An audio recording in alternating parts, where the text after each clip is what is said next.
डेरा गाजी खान में सैलाबी सूरत हाल का सामना है। रैलों की वजह से कई इलाकों का जमीनी राब्ता कट गया। तफसीलात बताएंगे जियो न्यूज़ के नुमाइंदे सलीम बुसार।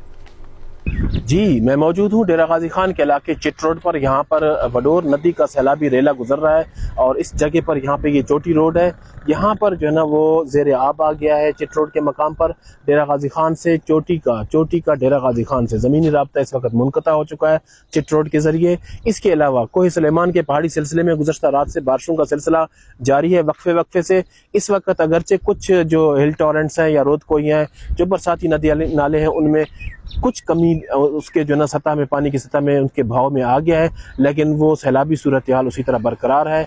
दूसरी तरफ दरिया सिंध की तरफ से भी तौसा और डेरा गाजी खान के गाजी घाट, दराहमा, ये इलाके कुछ मुतासिर हुए हैं। तौसा में 30 से ज़ायद बस्तियां इस वक्त ज़ेर आब हैं। चारों तरफ से वो लोग पानी के अंदर